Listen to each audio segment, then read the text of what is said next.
again, and an entire year has flown by, but we're so excited to be back. And also in this really impressive auditorium, so thank you, Kate, for talking all about barriers and possibilities in South Asian children's literature. If there isn't meant to be a fire door, but if there is, if you're in here, leave through this door. If you are in the foyer, leave through the main doors if you came in on. So we have a cracking lineup today. We have a debut panel talking about starting your journey into the wonderful world of publishing. We have a panel discussing how well-seasoned authors that we know and love have managed to sustain their careers. And we are also going to be talking about ways to amplify our voices and our stories. We've got some really fun, interactive tasks for you today to get those creative juices flowing.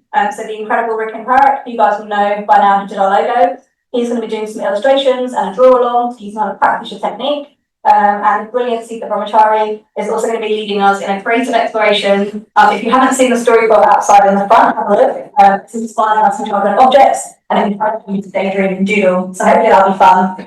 Geeta, she's also hosting our very first in-person book launch this afternoon for Rushing in Jazz.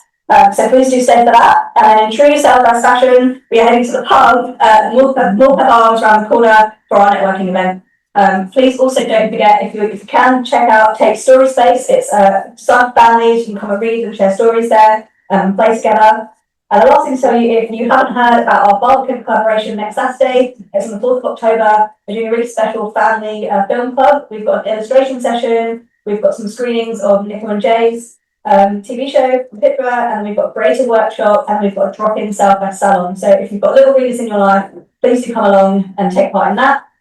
For the rest of the day, if there's anything else that you're not sure about, grab one of our lovely friendly volunteers. They're going to be full of smiles and will reassure you of everything you need. Please don't forget to put your phones on silent or turn them off. I think that's it from me. We're really happy to have you all here. Enjoy the day, and I'm going to hand over to Sanjeeva to welcome our keynote. Hi everyone, I am thrilled to welcome you back. Thank you so much all for coming. We're going to have an amazing day. I'm very excited to introduce to you all Sita Brahmachari, who's going to be delivering our keynote speech. We were going to have Barney Roy, but he unfortunately has COVID today. So please send him all your love and all your best wishes and think of him. And Sita has beautifully stepped up to the role. Sita will need very little introduction from me. You all know her. You have read her books. You will have seen her in lots of different platforms. She stormed the stage with her prize-winning debut Artichoke Hearts in 2010, and since doing that, she's gone on to light up the lives of children with her stories. She has brought us novels about selkies, about the trapped ghosts of Ayers and Hackney, about runaways in the woods and wishbirds, and of course, the ever-changing, slightly chaotic Levinson family from the Artichoke trilogy. There's a common thread that runs through all of these stories, and it's how young people grow when they're filled with different heritages and different backgrounds and tales. She doesn't shy away from the difficult topics. They deal with war and grief, with challenging family setups, and with school situations that never quite seem right. But at their hearts, her stories are all full of hope and the healing power of community and nature, and finding these unexpected bonds and making friends in the places you least expect it. You never forget that that's one of her books. If you haven't, you must do.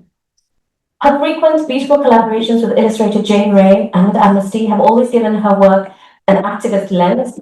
If activism counts, where it's about opening up the creative lives of children and of adults, and I think it definitely does. And you will have seen the story quilt outside, and you will see these incredible banners and sales, and I would encourage you all to get involved, because there's nothing more freeing than letting Sita open up your brain a bit.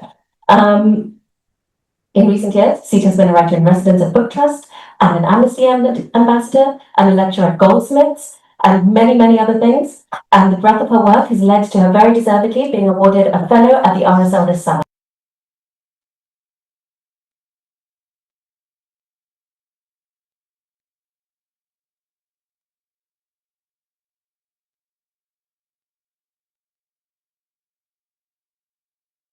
My favourite new children's writer of all time is Sita Brahmachari, and one of these days I have a children's bookshop and I'd like to be a writer just like her. So I feel our fates have always been intertwined, and I'm so pleased to welcome you to the stage. So can I please have your clapping for? What a fantastic introduction. It also makes me feel really old.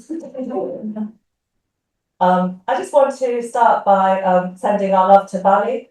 who is one of my favourite authors, and I was personally really looking forward to hearing him speak today.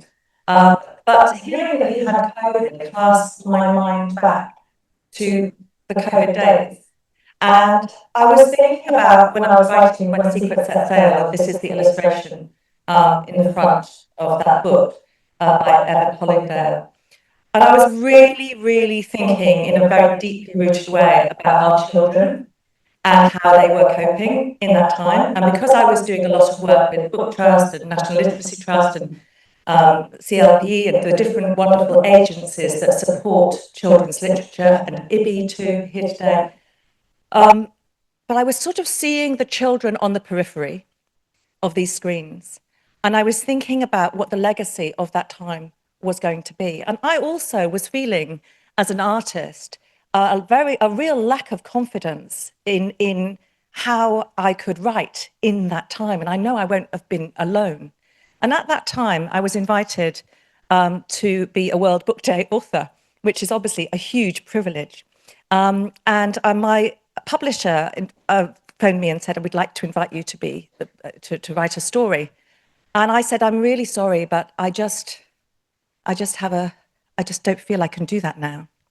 And then I went to sleep, and I was thinking about the young people in When Secrets Set Sail, Usha and Imtiaz, living in this house in Hackney where the ayahs, the nursemaids of empire, once stayed because they had been rendered homeless on the streets of Britain. I was thinking about the children today and the kind of echoes through history of where we are in this room, what the bricks and mortar of this country is built on, what the rivers and the trade of the River Thames that we're just by has been used for, the people that have contributed to this country. I was thinking about all of those things. And I went to sleep, and of course, I dreamt up the story of the river whale. I woke up the next morning and called my editor and said, "I've got the story." And they went, "Well, just give us the outline." And I said, No, I've got the story. I've written it this morning. Why I'm telling you this is because for me, when I wrote Artichoke Hearts and came into children's publishing, I was 40 years old. I'm now nearly 60 years old. So all of the stories that I have written, I've written like at my desk now. But actually, when I started to write them was deep in my childhood. Even before I could actually read, I was writing stories. And it came from a visceral need. You'll see the storytelling quilt out there. It came from a visceral need. I was a sewer, I was a drawer, I was a doodler, I was a daydreamer, was probably, have not been diagnosed as such, but I am probably just dyslexic myself. And I've written a lot for Barrington Stoke, for example, and they always say, "We don't really have to edit your work." And I'm thinking, well, maybe that's because that's how I think. That's how I think in these sort of clear sentences. So I was thinking about sort of the instinct to write. And I know there are many writers in this room and publishers in this room and certainly readers. I was speaking to some of the volunteers at the door saying, well, we're readers. And then I said, "But are you writers too?" And they said, and I had saw that glint in their eye, like I was for so many years, really until I was about 40 years old, saying, "Yes, I have been writing a few stories." The truth of the matter is, I had been writing stories since I was 6 years old, but I think Darren Chetty is here. I did not see, he's written a lot about the way children don't see themselves as potential writers or to inhabit certain spaces. And even though I came from a family, my father was a great reader. My mum, not so much. She was from a working class family in the Lake District. My father was a doctor from Calcutta who came here in the 1950s. He was a great reader. So even though I had books at home, I didn't see myself as a potential writer, even though I had like 15 notebooks full of stories. One of the stories turned into Jasmine Skies. And when my unexpectedly for me, when I wrote Artichoke Hearts, I kind of didn't even think about readership. Then the editors come back to you and say, "Have you got another story?" And I say, "Oh, actually, yes, I have." And I took out my own childhood notebook of Artichoke Hearts and I looked at that story and I was thinking, wow, at 8 years old, I was actually a writer. I was writing about the experience of a girl growing up in the Lake District, going to Calcutta to meet her family for the first time. I was writing about seeing my grandmother for the first time and the patchwork quilt on her bed, and her telling stories. I was writing about the dislocation of not being able to understand exactly what she was saying, only a few words here and there, and having to have my own grandmother's words translated to me into English. I was writing about the questions that I had of my father when I first went there. It's like, why didn't you insist on teaching us Bengali? And I was asking those questions all of the time as a child, and they're all in those notebooks. And those questions are still the fabric of the questions that I'm asking today in my storytelling. And I know, having been on panels with Bali as well, this instinct to write, it is not a sort of ephemeral, sort of egotistical dream of I want my words seen in the world. It's actually a kind of need, a visceral need. So I'm just going to talk to you about this that I've laid out here. This was the Tree of Life, which was made at the Islington Centre for Refugees and Migrants, where Jane Ray and I have been artist and writer in residence for 13 years. So I want to talk to you about the practice of writing. So some people might think, oh, this writer has a natural ability to, to be lyrical in their writing or whatever. But writing comes from the practice of being a writer. The more you do it, the more you know how to do it, okay? Except that every time you start a new book, you think you know nothing. So going to the Islington Centre, I think about 3 weeks ago, I laid out this piece of paper, lining paper. We sat down at the table and I just said to people who have, I think there were about 30 languages around the table at that moment, displaced people from around our world. I just said, let's just think about the Tree of Life. And this is the beautiful work that people created. I was so moved by this in this time, this act of unity and cohesion in this time. And I started to think deeply in the way that I did in lockdown about what is the point of me? Which we all do, it's an existential question. How, is it, with all of the books, you go into the bookshops, and even if you've had some sort of measure of success, you go into the bookshops, and there are so many books, and there are so many voices. And yet, CLPE, the report has just come out that, we did have a slight surge in representation in children's books, but now that's gone backwards. We see the echo chamber of our times, and we see that every action has a commensurate reaction.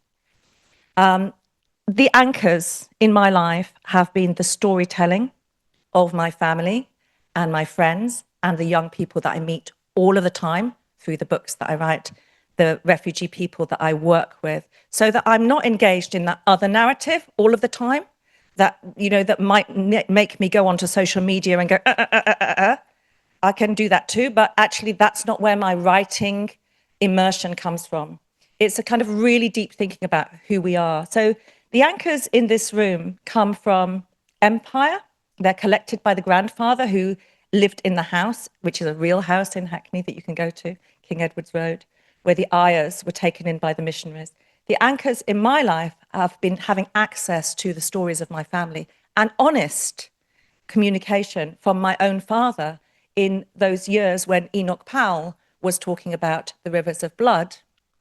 When I was young, he talked about what it was like for him to come to this country and some of the experiences that he had. He did not shy away from telling us those experiences.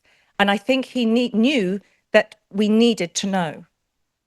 Sometimes in children's publishing, I think people think that reading for pleasure is something else. I think reading for pleasure is, I can see myself in this story. I can see my history in this story. I can see the places that have been hidden. I can see the places that have not been written about. And I can start to inhabit the landscapes where our stories were there. The ayah, Lakshmi, whose name was taken from her, and turned into Lucky in When Secrets Set Sail. She was here. She was on the canals. She was on the river. She was at the V&A. She was creating her art. She was here in this country, and yet where are the stories? I believe that the very shy child that didn't show her work really well into adulthood to anybody and just kept it as a sort of private store of storytelling would have now at least seen works and people's works that would have, hopefully she would have found them and she would have thought, I could be a writer too.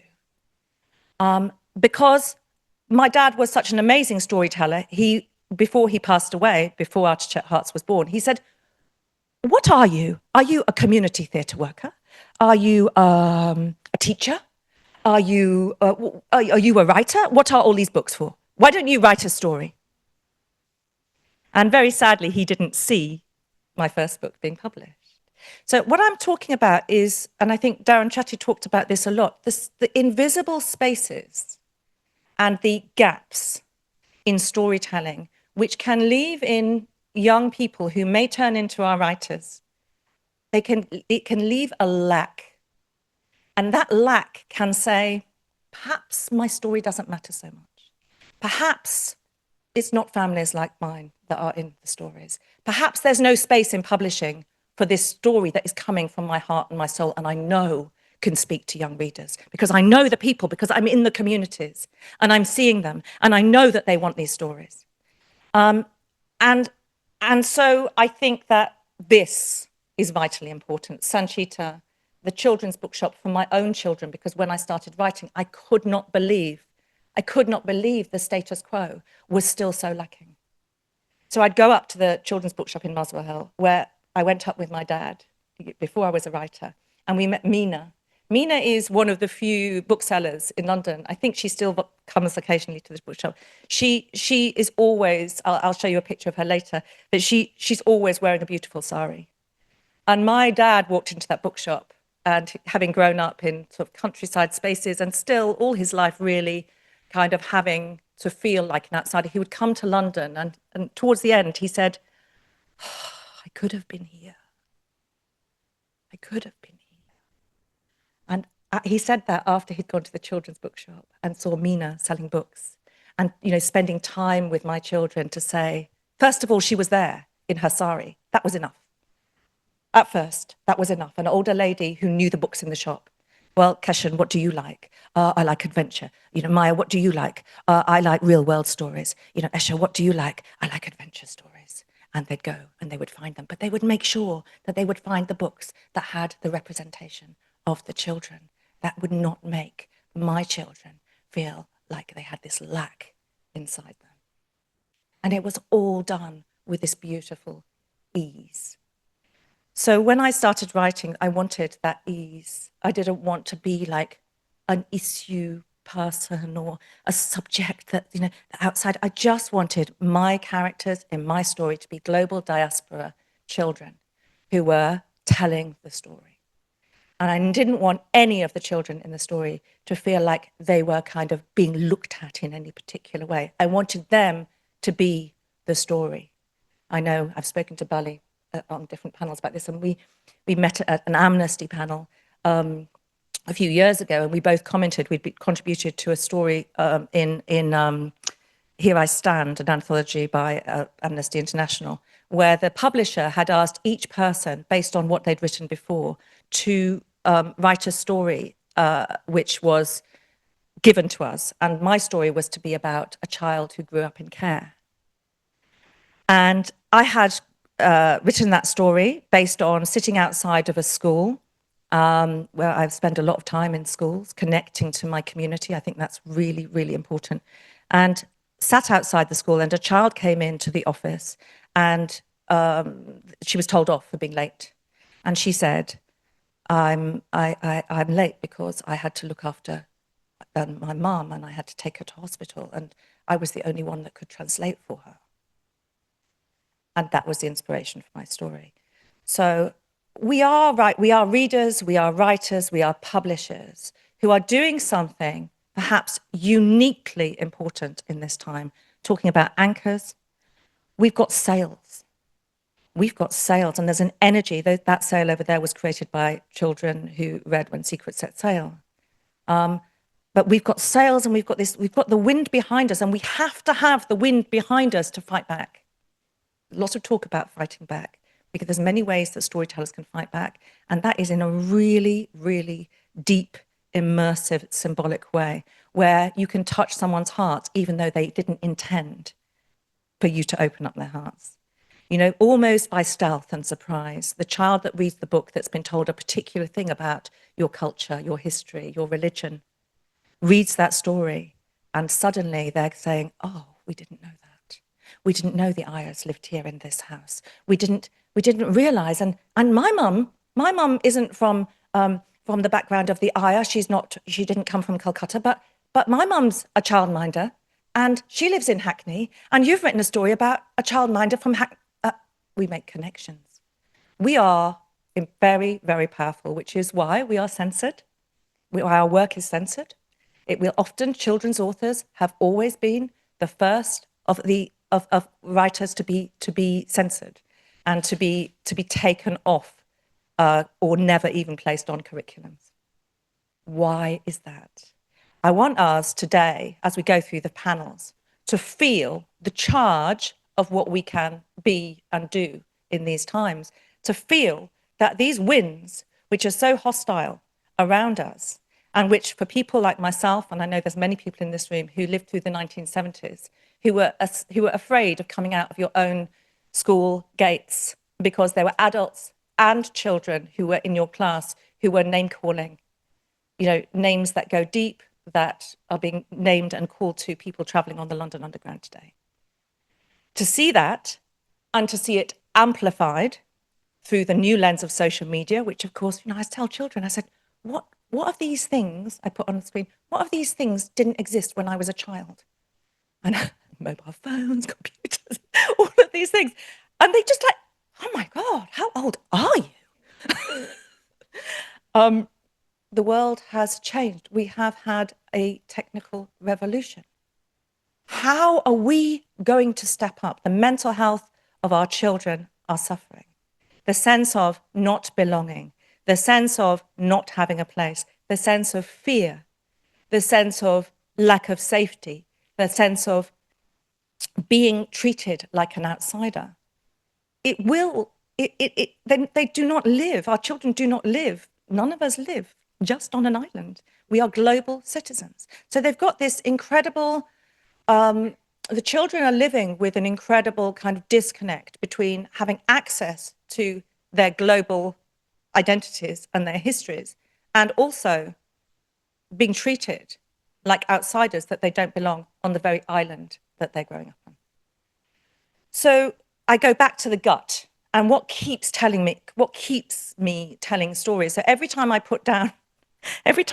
stop writing a story, I think I can't write another story. And I sometimes have stupidly told people I'm not going to write another story. I haven't got it in me. And then what happens is the world is there, and the world is speaking certain lies. Now, some people say fiction is a lie. Fiction is a kind of lie. Fiction, for me, is a way of patterning a truth and really considering it deeply, and considering from many, many different lenses what it is like to exist in the same space. So that when you go into a school and you tell your story or read from your story, or a child reads the story, they get it in the same way that you wrote it. They get it viscerally. They get it in the gut that it matters. It's not so much up here. It's not the best reader in the class.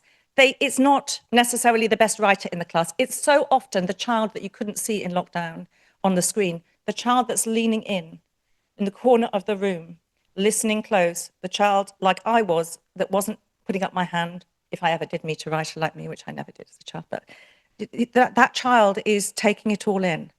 They are, writing their notes in their notebook. They are taking it all in. And that child is the writer that is growing up. So in terms of anchors and sails, I've got this kind of charge in my belly, and it's human rights and child rights that has kept me having that charge in my belly. A child has the right to participate A child has the right to access. A child has the right to equality. A child has the right not to feel like they are an outsider. A child has those rights. So for me, I think about my own self as a child, and I think, what are the rights that I need to really feel like are being a charge for me to carry on writing? And then the third thing, in this dreaming room, you've got a little cat there who may be a cat, but maybe the reincarnated Aya, who knows? And then the third thing is you've got the portal. And this is in the house of Ayahs. So it's where the Ayahs used to sleep, and now the children are sleeping. And they've got a massive portal window. And this house might be a house, but it also might be a ship. And it does contain the pieces of journeys like my father made in the 1950s to Britain, and Windrush generation people made, and all of that is in this story. Those connections and correlations in history are in this story. The children can step through that window, that global window, and they can see themselves and they can see their histories and they can start to piece themselves together. So I'm going to just take a moment to find the shell.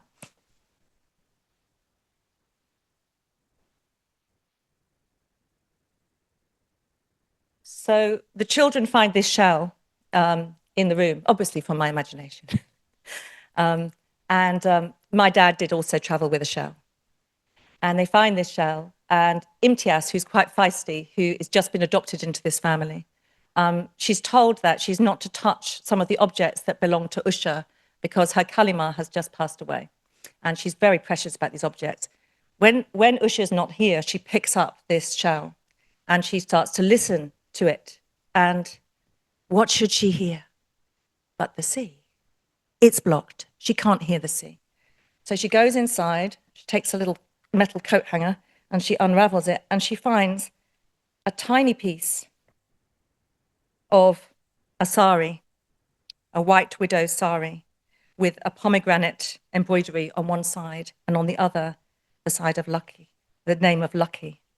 And she puts the shell back to her ear, and she can hear the sea now. She can hear it very softly in the background. And she hears a woman's voice, and the woman's voice says, "Piece me together, for my history's lost forever. Free my story and free my voice." Thank you very much.